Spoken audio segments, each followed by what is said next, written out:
Pessoal, é o seguinte, que jogo maluco, que jogo doido do Fluminense hoje. Essa aqui é a análise POC de Nova Iguaçu 2, Fluminense 3, Nova Iguaçu foi mandante, né? Cara, que jogo amarrado, difícil. A gente já esperava que seria um jogo dessa maneira, um pouco mais difícil para o time considerável titular, porque é o primeiro jogo da temporada do time, o primeiro jogo que eles já estão estreando já, né? Estão estreando antecipadamente porque a estreia estava marcada para o jogo contra o Fla-Flu. A gente já esperava que seria um jogo bem difícil, equilibrado e tal, porque o Nova Iguaçu já estava com mais ritmo e o Fluminense com esses jogadores agora, né, os nossos jogadores consideravelmente chamados titulares, estavam começando a ter ritmo de jogo. Porém, galera, a gente precisa destacar os pontos, né, que provavelmente você já deve ter escutado de muitas pessoas na internet, ouvindo tudo, que é a zaga e o ataque. A zaga e o ataque são coisas que vão nortear muito essa temporada para nós aqui nessa temporada no Fluminense. A zaga e o ataque. Porque o jogo começou com bastante pressão do Fluminense, o Fluminense atacando bem, o Fábio aparecendo em algumas circunstâncias e tal, mas o gol foi uma demonstração de quando um se atrapalha, todo mundo se atrapalha, né? Um escorregão ali do Freitas e tal, que foi infeliz no lance, o gramado estava aparentemente do Luso brasileiro lá, tava a aparência parece que estava boa, mas o gramado tá muito ruim. Freitas foi lá, escorregou e tudo, o jogador o Riquelme do Nova Iguaçu veio, fez a jogada dele, foi para cima, e um bote tão ridículo do Ignacio, sabe? O atacante passou do jeito que eu até esqueci o nome do atacante que fez o gol do Nova Iguaçu. Fez o que quis e foi lá, fez o primeiro gol e terminou com aquele resultado de 1-0 com o Fluminense não conseguindo se encaixar. Ficou bem claro, né, a superioridade do Nova Iguaçu, alguns lances no ataque, porque o Fluminense estava jogando com um volante só, e o Martinelli sendo esse único volante, ele ficava meio refém da situação. Às vezes o Canóbio tinha que voltar várias vezes, às vezes o Lúcio Acosta tinha que voltar também, sabe? Então, para ajudar nessa recomposição.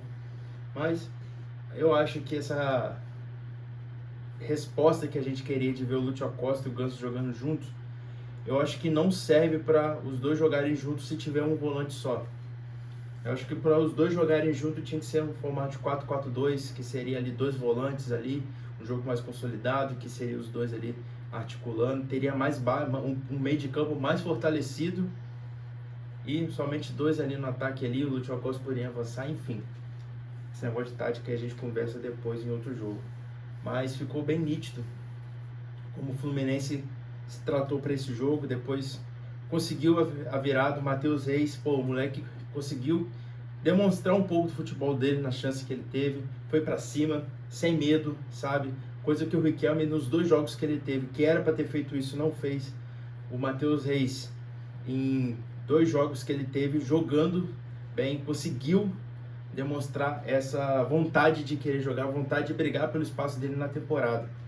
E gostei muito da partida, mas quando o Kevin Serna veio, o Kevin Serna mostrou o quanto que ele é decisivo pro Fluminense, o quanto que ele vai entregar gols pro Fluminense, sabe? Não tem que ser a nossa solução, não confunda isso, mas é um jogador que entrega os gols quando a gente precisa ali, em algumas circunstâncias, é um cara decisivo. Tomara que essa proposta do Boca Juniors aí, o empresário do Kevin Serna tá louco para mandar o Kevin Serna ir pro Boca Juniors e mandar ele embora do Fluminense, mas sincero mesmo, tomara que o Serna não vá, entendeu? Se o Serna for, que a gente consiga um negócio ali com algum outro atacante, o Merentiel, por exemplo, mas a gente sabe que o quanto que o Boca tá oferecendo muito pouco pelo que o Serna vale pelo Fluminense. E depois, galera, a gente viu ali que o nosso atacante, né, o camisa 9, o Everaldo, cara, o Everaldo perdeu muito gol. Até no gol de empate, que foi o gol de impedimento do Canóbio, o Tino Marcos, se eu não me engano, Eric Faria. perdão, Eric Faria, que estava nos comentários do jogo hoje. Se eu não me engano é isso mesmo, Eric Faria.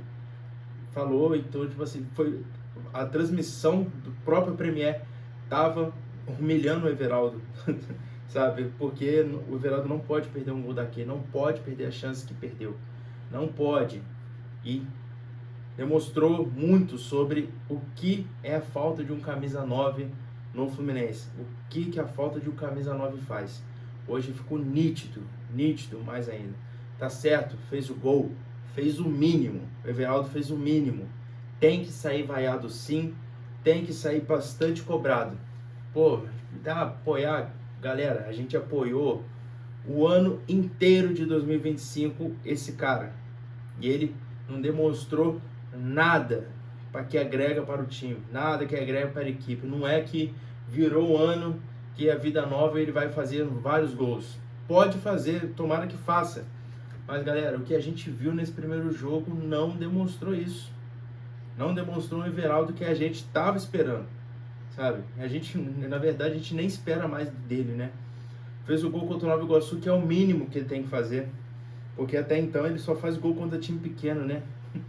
Que a gente viu aí que o último gol dele foi até contra o Grêmio, que é um time grande e tal. Mas antes disso, antes da Copa do Brasil, só tinha feito gol contra o Sport Recife, contra aquele time lá da Bolívia, lá o São José, sabe? Águia de Marabá, enfim. O cara que só faz gol contra times bem inferiores. E a gente viu que não dá pra contar com um cara desse. O JK entrou também, não fez muita coisa. E Canóbio, cara, o Canóbio errou o pênalti ali que a gente podia ter ampliado o placar naquela situação de ter ficado mais tranquilo, mas só erra quem bate, só erra quem bate. O Canóbio foi, bateu, quis se redimir com a torcida e tal. Hoje não era uma noite do Canóbio, o Canóbio vai ter a noite certa para ele brilhar no Fluminense. Essa noite não foi a noite certa para o Canóbio brilhar. Jogou bem, entregou, tem muita raça, corre bem. Um cara bem comprometido com o clube, tá, sabe? Bem comprometido para guerrear. O cara ama, dá pra ver que o cara ama a instituição do Fluminense, o cara tá junto, sabe? Mas o Canóbio é isso, o Canóbio não vai entregar gols a todo momento pra gente, sabe? Eu acho que essa mudança de batedor de pênaltis devia ser pensada no Fluminense. Eu não lembro do Acosta sendo batedor de pênaltis, eu sei que o Ganso é batedor de pênaltis. Eu não lembro de outro jogador assim que o Fluminense tinha como batedor oficial de pênaltis. Acho que desde a época do Fred a gente não tem um batedor de pênaltis oficial assim do clube, sabe? Que a gente vê um jogador do Fluminense batendo pênalti que a gente não fica com medo, sabe? Que ele vai perder. Mas o Canóbio teve essa infelicidade dele, estava bem nos pênaltis, mas quis se redimir daquela final, né? Semifinal contra o Vasco, fazer o gol dele e tal no pênalti. Mérito do goleiro do Nova Iguaçu, que buscou lá no cantinho. E aquele rebote ridículo do Everaldo lá. Enfim.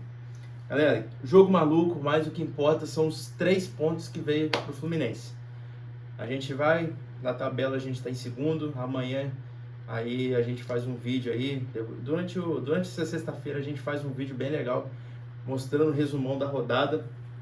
Todos os jogos que teve, planejando já os próximos jogos da próxima rodada, que é o nosso próximo jogo é contra o Flamengo. Então, espero muito que agora, com a volta do Zubeldia ainda, a gente tem um time bem modificado, sabe? Provavelmente o Savarino entre no jogo, já, ou se não começar como titular, provavelmente seja relacionado para o jogo, tem seus primeiros minutos no jogo. Senti falta do Santi Moreno nesse jogo também, mas porque faltou opção ali no final do jogo. Eu tava com medo do Fluminense empatar essa partida, porém, ainda bem que o Ganso conseguiu uma falta linda, quase fez um golaço, mérito do goleiro do Nova Iguaçu, que, diga-se de passagem, goleiro bom, tá? Do Nova Iguaçu, catou muito bem no jogo de hoje, brilhou muito bem, e depois o Senna foi lá, fez o rebote, fez o gol. Depois do jogo ficou um jogo bem pra lá e pra cá, só fazendo. Samuel Xavier fez uma boa partida. Martinelli, apesar do gol sofrido, fez uma boa partida também. E outra coisa que eu tenho que destacar, que eu lembrei aqui agora, o segundo gol do Nova Iguaçu. Esse é o terceiro jogo do Fluminense no ano e é o terceiro gol que o Fluminense toma de bola parada. Eu não sei se tem um senso de urgência, se tá havendo um senso de urgência nos treinamentos, mas precisa muito treinar isso. Isso vai ser cobrado demais lá na frente, porque os nossos adversários, se a gente está tomando gol do Madureira, tomando gol do Boa Vista, tomando gol do Nova Iguaçu de bola parada, quem dirá desses times aí no Brasileirão, como a gente vai estrear contra o Grêmio, São Paulo, Corinthians, até o próprio Flamengo, Palmeiras, sabe? Como que vai ser a nossa bola parada nesse restante da temporada? Isso precisa ser acertado. Hoje, o Nova Iguaçu ter feito 2 gols na gente, o primeiro gol foi erro totalmente espalhafatoso da zaga do Fluminense, reforçando o quanto que a gente precisa de um zagueiro bom e seguro, entendeu? O James é um cara que eu tenho muita confiança que será o jogador titular do Fluminense nessa zaga, chega para ser o titular. Eu acho que é uma zaga, ele e Ignacio seria uma zaga muito boa. Freitas dá os lançamentos para lá e para cá, mas enfim, é aquela situação, né, que a gente conhece do Freitas. Mas precisa ser estudado, precisa ser treinado melhor isso, porque contra o Flamengo será um time, provavelmente seja o time sub-20, seja o time titular, enfim, o que der e vier é o Flamengo, e tomar um gol de novo de bola parada vai escancarar muito essa falta de comprometimento do time. 3 jogos, 3 gols de bola parada, alerta ligado, isso precisa ser acertado demais nos treinamentos e com o Zubeldia. Enfim, de tudo que a gente falou, resultado bom, ganhamos. Quando o Fluminense ganha, é excelente. Não tem outra comparação. Mas, galera, deixa o seu like aí, beleza? Se inscreve aí no canal. Isso aqui foi a análise pocket de Fluminense 3, Nova Iguaçu 2. E vamos em busca da primeira colocação para a gente conseguir pegar um adversário bem melhor, um pouco mais tranquilo na fase de mata-mata do Carioca, beleza? Domingo tem Fla-Flu e tomara que o time seja bastante confiante para esse jogo. Sem Everaldo, né? Porque complicado, viu? Fez o gol, mas escancara mais ainda para a diretoria o quanto que a gente precisa de um camisa 9. E o camisa 9 do time não tem que ser esse cara. Valeu, galera. Deixa o like aí, viu?